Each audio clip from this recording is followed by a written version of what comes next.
Life often feels like a storm, unpredictable, overwhelming, and beyond our control. But the Bible reminds us we have this hope as an anchor for the soul, firm and secure.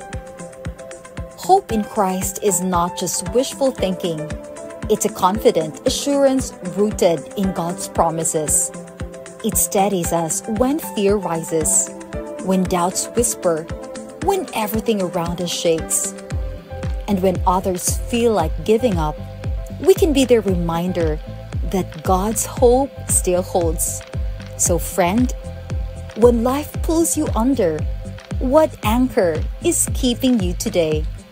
Stay still and hold on to that one anchored in hope. Today on Good Morning Pastor.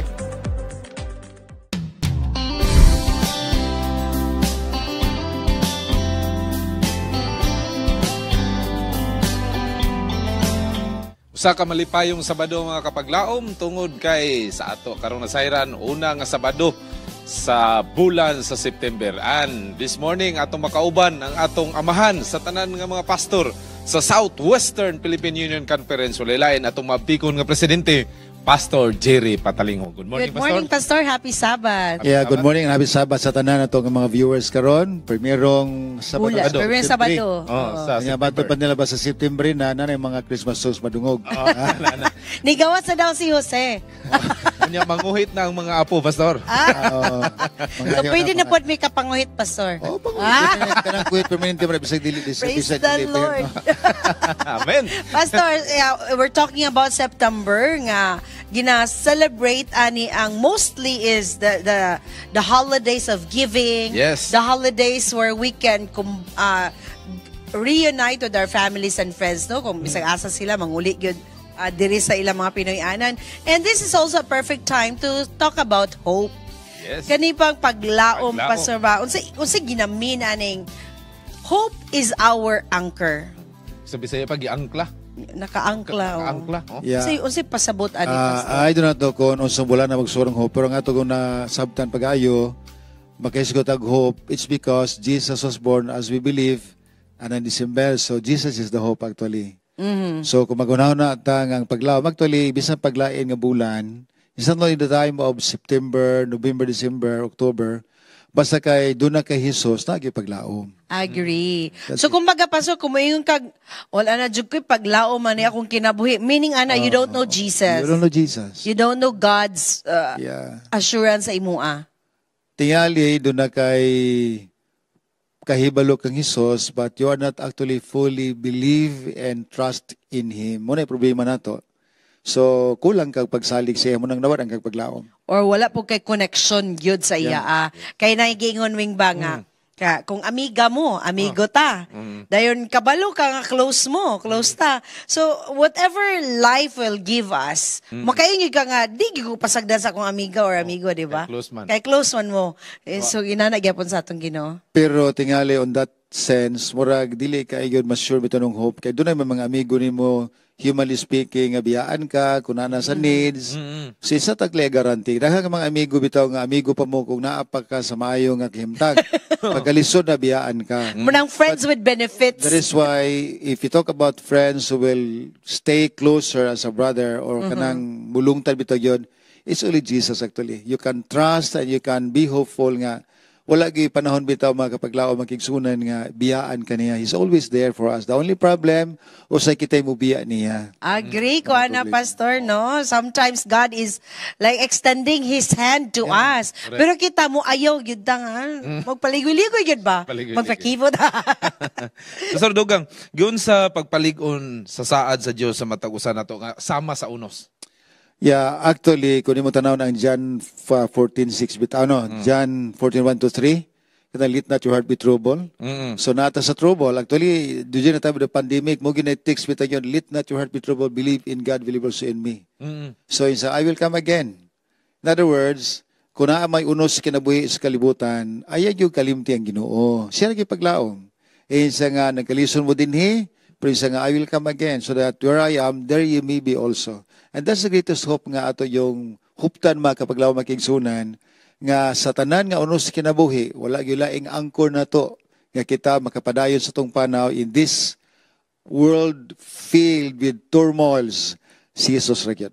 Kung atong i-categorize ang hope wing ba, more siya paglaom or it's a feeling. Yeah. It's like something that resides in your mind and in your heart. But is this more than just a feeling, Pastor? Is it more than just a thinking? Yeah, it's not actually just a feeling. It's more than a feeling and a thinking. Because once you feel something, usay ang feeling to mawala man. You see?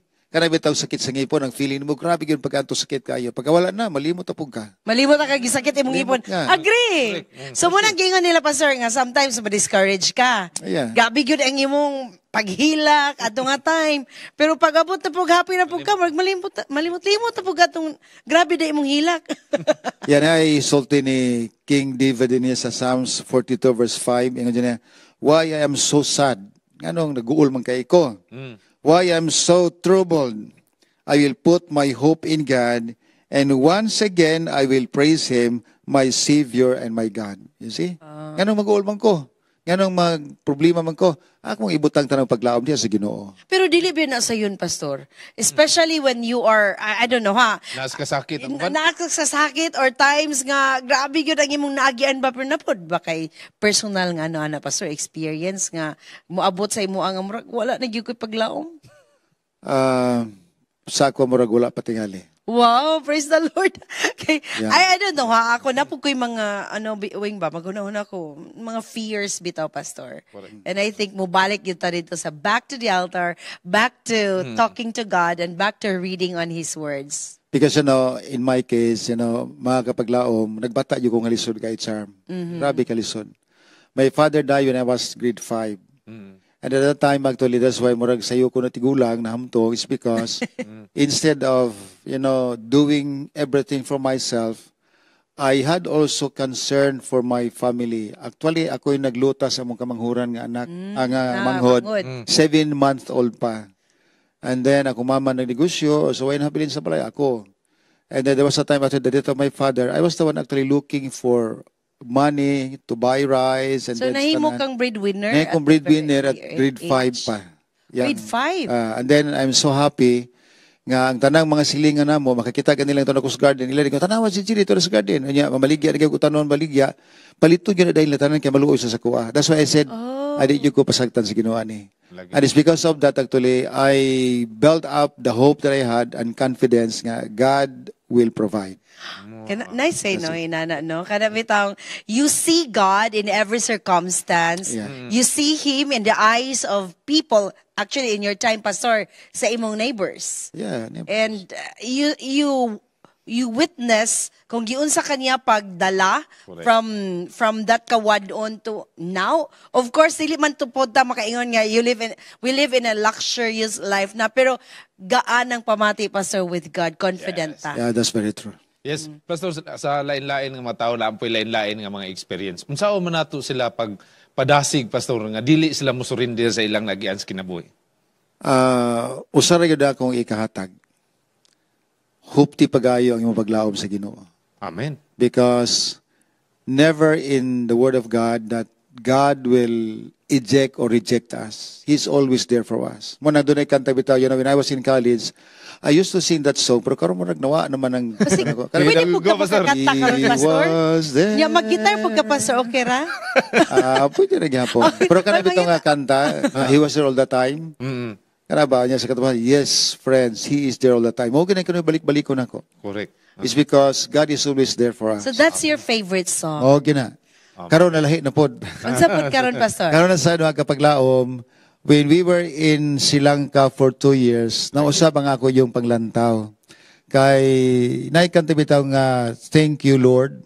Amo na po na ko As the world looks around me as I struggle alone. Kana ba? Ang iyang karana, I don't have much money, but I have you, Lord. Ano ba? And that is... wala ako'y kwarta, na ako'y pagkaon sa lamisa, o niyang kayon, I have my family. Wow. So mo rin na ato makapaglaom sa pagwatay kwarta, pero ang atong pamilya intag, ang atong pamilya nagalagad sa Ginoo, Correct. mo na'y treasure nga ato yung kanunay huptan. Amen. Pastor, thank you so much. It is almost at the end of 2025. In fact, gamay na lang kayo ang naibilin Ilan lang nga mga adlaw o bulan alang ni ini nga kinkin yung mga kapaglawom. Pastor Jerry would like to address to you right now atong mga kapaglawom bisag asa man kamong dapit sa kalibutan. Pastor. Yes, alang sa tanan to makapaglawom sa tibok kalibutan, sa tanang viewers nato, ako lang yung ikasulti sa ato atanan, sa inyo atanan, nga panahon nga kanang ups and downs sa tutong kinabuhi, mura yun sila nga sama sa ligid, o sana sila lalo na si mabaw, ayo gunahuna nga kanunin na si mabaw imong kinabuhi. Correct. Sometimes nata si lalom natin problema, but please don't allow yourself to get away or mura bitawag mura tag distance ba, mura sakyan keep distance. Don't let yourself be away from God. Always be closer to Him from day to day. Kay Sergey maghatag nato sa gikinahanglan, di ta kasabot ngano inaniman ko, ngano inaniman. And sometimes God allows us to also experience hardships. Pero na ituyo ang Ginoo. Aron na musali kapag ayo sa iyaha. Amen. So that's the words that I can tell to all our viewers today, and first Sabbath sa September.